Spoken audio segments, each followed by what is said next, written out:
Hello friends, welcome to বাংলার aspirant YouTube channel.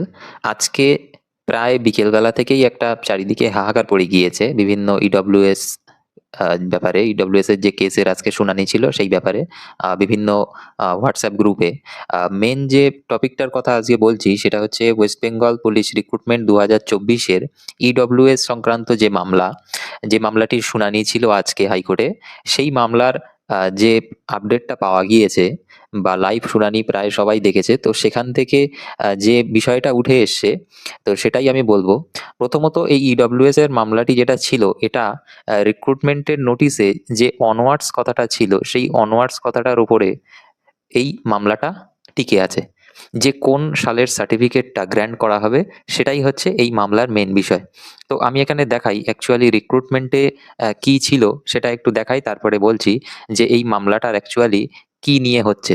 তো এই রিক্রুটমেন্টে কি লেখা ছিল? এই রিক্রুটমেন্টে লেখা ছিল যে এই যে ইডব্লিউএস সার্টিফিকেট এটা কি হবে?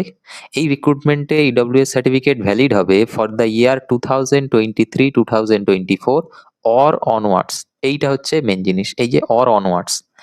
এবার এই অনওয়ার্ডস অনেকে বলছে কি এই অনওয়ার্ডস কি আজীবনকালের জন্য? যে আজীবনকাল অব্দি এই কি অনওয়ার্ডসটা মানে থাকবে? যতদিন অব্দি এই রিক্রুটমেন্ট শেষ হবে ততদিন অব্দি কি এইটা এড করা যাবে? মোটেই না।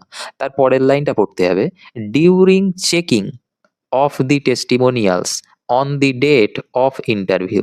তাহলে কখন চেক করা হবে এটা? During checking testimonials on the date of interview. তাহলে ইন্টারভিউয়ের ডেটে এটা চেকিং হবে যে সেই সার্টিফিকেটটা ইডব্লিউএস এর যে সার্টিফিকেটটা সেটা কবে চেক হবে? ইন্টারভিউয়ের ডেটে। তাহলে এই যে অনওয়ার্ডসটা, এই অনওয়ার্ডস কোথায় গিয়ে থামছে? এই অনওয়ার্ডস গিয়ে থামছে ইন্টারভিউ ডেটে গিয়ে থামছে এই অনওয়ার্ডস। বোঝা গেল? এবার সেখানে যারা মামলাকারী তাদের বক্তব্য কি? যে 2023-24-এর যে সার্টিফিকেট যেটা ইস্যু হয় 2022-23 ফিনান্সিয়াল ইয়ারের জন্য, শুধুমাত্র সেই সার্টিফিকেট যাদের আছে তাদেরই যেন নেওয়া হয়। যে তাদের বক্তব্য কি? যে কাট অফ ডেট, তারা কি মেনশন করছে?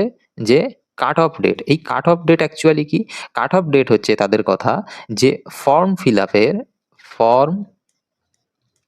ফর্ম ফিল আপের যে লাস্ট ডেট, ফর্ম ফিল আপের লাস্ট ডেটটাকে তারা কাট অফ ডেট বলছে।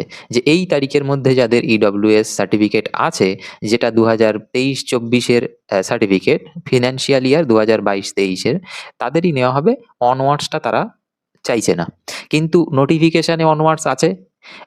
ইন্টারভিউ অবধি সার্টিফিকেট অ্যাডও করা গিয়েছে। সেই হিসাবে আজকে প্রায় 20,000 ক্যান্ডিডেট রেজাল্টের জন্য অপেক্ষা করছে, মেরিট লিস্টের অপেক্ষায়। একটা হোমগার্ড সংক্রান্ত মামলায় পিআরবির উকিল কি বলে? যে বর্তমানে এমসিসি চলছে, মডেল কোড অফ কন্ডাক্ট, যে কারণে মেরিট লিস্ট পাবলিশ করা যাচ্ছে না, কিন্তু সমস্ত প্রসিডিওর কমপ্লিট, মানে ইন্টারভিউটা কিন্তু আমাদের কমপ্লিট, এই ইন্টারভিউ কিন্তু কমপ্লিট। তাহলে আমাদের একটা ধারণা কি ছিল? যে 4th মে হচ্ছে রেজাল্ট পাবলিশ ডেট, তাই তো? ভোটের 4th মে রেজাল্ট পাবলিশ ডেট। 4th মে থেকে কম করে 2 থেকে 3 সপ্তাহ কি চলে? ল অ্যান্ড অর্ডার সিচুয়েশন চলে।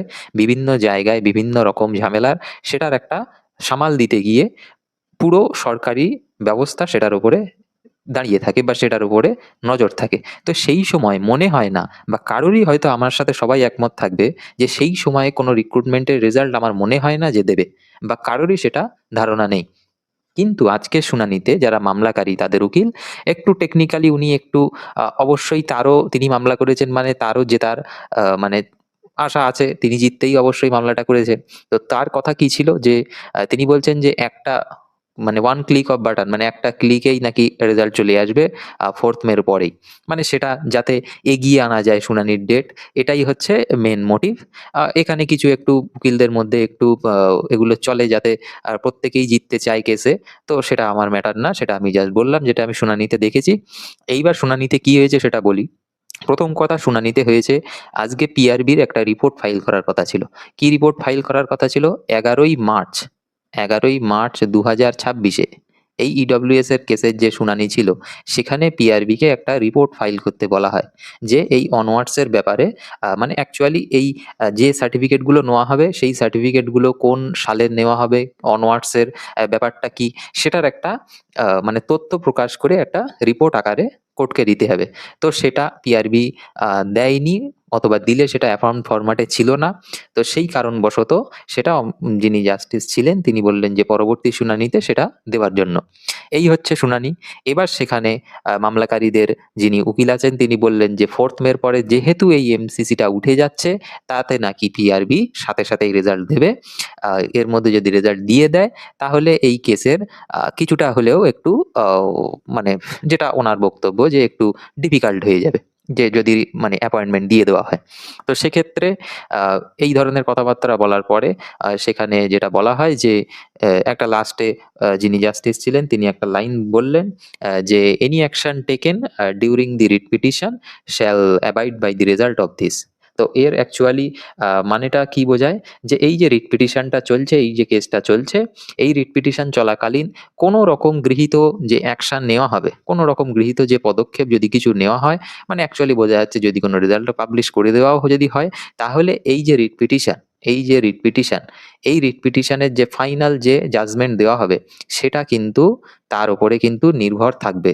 মানে এই 18ই মের মধ্যে কোনো রকম যদি কোনো অ্যাকশন যদি নেওয়াও হয়, যেটা মামলাকারীদের বক্তব্য যে রেজাল্ট দিয়ে দেওয়া হবে, তো সেই ধরনের যদি কিছু বা হয় সেটা কিন্তু এই রিট পিটিশনের রেজাল্টের উপরে কিন্তু নির্ভর করতে হবে। তো তার মানে অ্যাকচুয়ালি কি বোঝা গেল? 18ই মের আগে রেজাল্ট আসার কোনো সম্ভাবনা নেই, এটা আমরা ধরে রাখতে পারি। 18ই মে তারিখে পিআরবি নির্দিষ্ট ফরম্যাটে তার রিপোর্ট জমা দেবে। এই কোন সালের সার্টিফিকেট মানে ভ্যালিড, অনওয়ার্ডস এর ব্যাপারটা কি, কত দূর অবধি নেওয়া হবে, কোন সময় চেক হয়েছে তার একটা রিপোর্ট পিআরবি প্রকাশ করবে। আর 18ই মে আশা করি এই শুনানির ক্ষেত্রে একটা আশাবাদী দিক আমরা দেখতে পাবো।